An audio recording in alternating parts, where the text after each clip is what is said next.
Welcome to my channel Bagish education. Bagish sir উচ্চ মাধ্যমিক স্কুলের শিক্ষক। আজকে আমি উচ্চ মাধ্যমিক ছাত্রছাত্রীদের যে পিপিআর বা পিপিএস নিশ্চয় শব্দ দুটো শুনেছ, আর এই দুটোর মাধ্যমে কিভাবে তোমাদের নম্বর বাড়ানো যায় তাই নিয়ে আজকের আলোচনা হবে।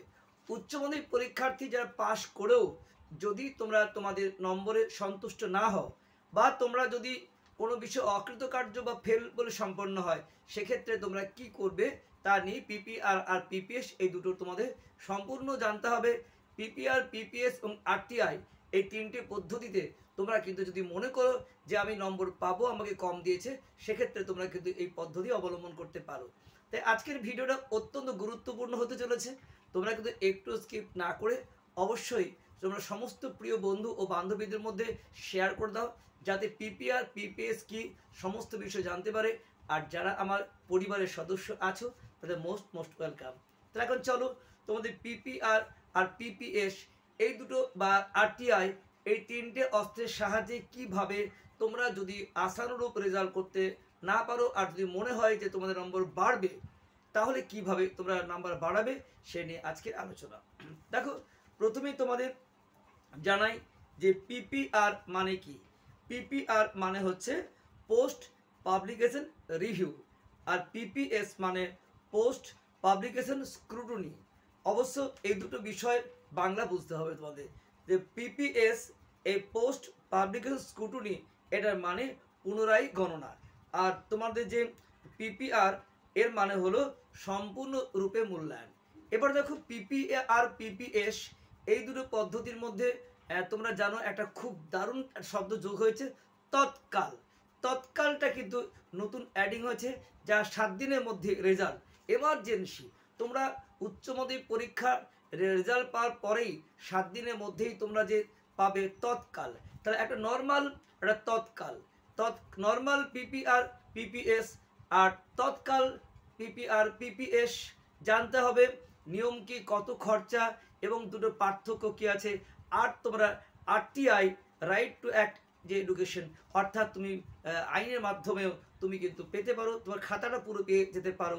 সেই খাতাটা তুমি কিন্তু তুমি নিশ্চিত বা হাতের মুঠে এনে নিজেভাবে বা তুমি যার কাছে শিখলে সেই সমস্ত স্যারদের কাছেও তুমি জানতে পারো যে তোমাকে নম্বর দিয়েছে কম কেন।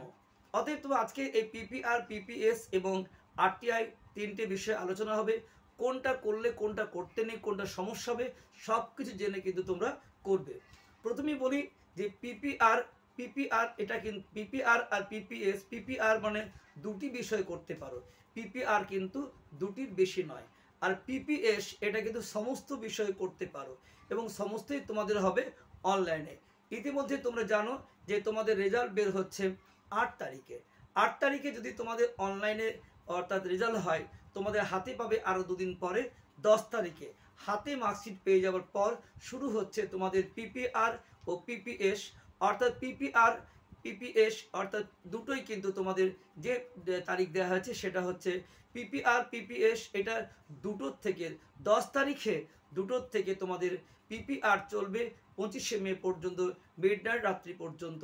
এবং তোমাদের পিপিআর এটাও চলবে 10 তারিখ থেকে 13 তারিখ, মাত্র তৎকালটা চলবে 10 থেকে 13। নর্মালের ক্ষেত্রে টাইম রয়েছে একদম তোমাদের 10ই মে থেকে 25শে মে পর্যন্ত। অনেকটা টাইম কিন্তু তোমাদের যে তৎকাল বলছো এমার্জেন্সি, তা কিন্তু 10 থেকে 13-র মধ্যে, মাত্র 10, 11, 12, 13 এই 4টি দিনের মধ্যে কিন্তু তোমাদের করতে হবে। এবং 7 দিনের মধ্যে কিন্তু তোমরা অবশ্যই রেজাল্টের যে মূল্যায়ন সেটা কিন্তু আবার তোমরা হাতে পেয়ে যাবে। তাহলে আমি তোমাদেরকে সাজেস্ট করব, তোমরা যদি খুব তাড়াতাড়ি পেতে চাও তাহলে অবশ্যই তৎকালটা করো। এতে খরচা একটু বেশি হতে পারে আর নর্মালের খরচা কম। যাদের হয়তো সমস্যা আছে আর্থিক দিক থেকে তারা অবশ্য করতেই পারো নর্মাল, কিন্তু তোমরা তৎকাল করলে কিন্তু খুব তাড়াতাড়ি মাত্র 7 দিনের মধ্যে রেজাল্ট পাচ্ছ। এবার জেনে নেই আমাদের খরচ কত। যদি তোমরা নর্মালে করো সেক্ষেত্রে তোমাদের সময় বেশি লাগবে এবং খরচ তোমাদের কম হবে। কিন্তু তোমরা যদি তৎকালে করো তাহলে কিন্তু তোমাদের খরচ একটু বেশি হবে। তোমাদের কত খরচ হবে? তৎকালে তোমাদের খরচ হবে পিপিআর করলে 600 টাকা আর পিপিএস করলে 800 টাকা। তাহলে বুঝতে পারছো যে এক্ষেত্রে তোমাদের খরচ একটু বেশি। কিন্তু তোমরা যদি নর্মাল করো তাহলে কিন্তু পিপিএস 150 টাকা, পিপিআর তোমাদের হচ্ছে 200 টাকা। অর্থাৎ নর্মালে করলে 150 200, আর তোমরা যদি তৎকালে করো তাহলে তোমাদের 600 800। খরচাটা একটু বেশি হলো, তোমাদের কিন্তু এটা অনেক ভালো, কারণ তোমরা একদম 7 দিনের মধ্যে হাতে রেজাল্ট পেয়ে যাবে। এবার বলি, এই পিপিআর পিপিএস যাই করো না কেন, এগুলো যদি অ্যাপ্লাই করে দাও তাহলে কিন্তু তোমরা আরটিআই করতে পারো না। আরটিআই করা কিন্তু তাহলে সব ক্যান্সেল হয়ে যাবে, কারণ আরটিআই যতক্ষণ পিপিআর আর পিপিএস এর রেজাল্ট হাতের মুঠোয় পাচ্ছ ততক্ষণ পর্যন্ত আরটিআই করা চলে না। আরটিআই করলে তো তোমার খাতাটাই পেয়ে যাবে, কিন্তু সেটা অত দূরে আগে যাবে না। আরটিআই নিয়েও আমরা আলোচনা করব পরের ভিডিওতে। এখন পিপিআর আর পিপিএস সম্পর্কে ভালো করে জেনে নাও। প্রথমে তোমরা যদি পিপিআর পিপিএস করবে, এতে যদি তুমি সন্তুষ্ট না হও তখন তুমি আরটিআই করতে পারো, বা পিপিআর পিপিএস করার সঙ্গে সঙ্গে আরটিআই করতে পারো না যতক্ষণ না পিপিআর আর পিপিএস এর রেজাল্ট তুমি হাতে পাচ্ছ। আর তাহলে বোঝা গেল যে পিপিএস অর্থাৎ সমস্ত বিষয়ে, কেউ যদি সব বিষয়ে ফেল করে তাহলে পিপিএস করতে পারো। আর যদি কেউ দুটি বিষয়ে তার আশানুরূপ রেজাল্ট হয়নি, নাম্বারটা বাড়বে বলে তোমার কনফিডেন্স আছে, সেই ক্ষেত্রে তুমি কিন্তু পিপিআর করতেই পারো। এবার দেখো, আমরা বলেই দিলাম তোমাদের কাছে খরচ কত, দুটোর মধ্যে পার্থক্য কি আছে, এবং যখন তোমার এই আবেদন যখন গ্রাহ্য হবে তখন ওয়েবসাইটে তোমার দেওয়া হবে এবং তুমি কিন্তু আবার নতুন রেজাল্ট পেয়ে যাবে। অতএব এক্ষেত্রে কোনো সমস্যা নেই। অতএব তোমরা অবশ্যই বলবো, যাদের এই 600 কি 800 খরচ করার মতো সামর্থ্য আছে তারা তৎকালই করো। তৎকাল মানে মাত্র 10 দিনে। কাল এই পিপিআরটা আবার বলছি, যারা ফেল বা সব বিষয়ে তাদের জন্য, আর পিপিএস এটা স্ক্রুটনি, এবং এটা কিন্তু অবশ্যই তোমাদের বললাম দুটি বিষয় করা যাবে। আশা করি দুটোর মধ্যে পিপিআর কাদের জন্য, পিপিএস কাদের জন্য, এটা ভালো করে বুঝে গেছো। পিপিআর দুটি বিষয়, পিপিএস সব বিষয়ে। অতএব এইগুলো তোমরা কিন্তু ভালো করে বুঝে নেবে, এবং সেক্ষেত্রে তোমরা আবেদন যদি ভুল হয় সেক্ষেত্রে কিন্তু ওয়েবসাইটে কোনো রেজাল্ট পাবে না, এবং তোমরা যদি তোমাদের ক্ষেত্রে কোনো প্রবলেম থাকে সেক্ষেত্রে টাকা রিফান্ডও হতে পারে, কিন্তু তোমরা অবশ্যই ঠিক বুঝে সুঝে করো। আর তোমরা পিপিআর আর পিপিএস এই দুটো যাই হোক না কেন, এক্ষেত্রে নম্বর বাড়ার সম্ভাবনাই বেশি। তবে যদি মনে হয় সত্যিই তোমার খাতায় নাম্বার বেশি দেওয়া আছে, অনেক বেশি, তা সত্ত্বেও তুমি কিন্তু পিপিআর পিপিএস বা আরটিআই করতে গেছো, সেক্ষেত্রে মনে হয় ক্ষতির সম্ভাবনা বেশি, তোমার নাম্বার কিন্তু কমতেও পারে। তবে মোটামুটি কমে না, বাড়েই আমাদের। অর্থাৎ কনফিডেন্স থাকলে তুমি অবশ্যই করতে পারো। কিন্তু যদি দেখো যে নাম্বার আমি পাস করেও আমার নম্বরটা অনেক বেশি পাবো, সেক্ষেত্রে তুমি করতেই পারো। কিন্তু যদি মনে হয় যে নম্বরটা তুমি যা পরীক্ষা দিয়েছো বুঝতে পারবে সেই নাম্বারটা তুমি যা দিয়েছো তার চেয়ে বেশি পেয়েছো, তা সত্ত্বেও আরও চ্যালেঞ্জ করছো, তাহলে কিন্তু তোমার নাম্বার কমে যাওয়ার সম্ভাবনা আছে। তবে তোমাদের এটা কিন্তু যে পরীক্ষার্থী সে বুঝতে পারবে যে আমি নম্বরটা কতখানি লিখেছি আর কেমন পেয়েছি। আশা করি পিপিআর আর পিপিএস এই দুটো সম্পর্কে পার্থক্য বুঝতে পেরেছো। আর তোমরা এটা সমস্ত অনলাইনে করা হবে।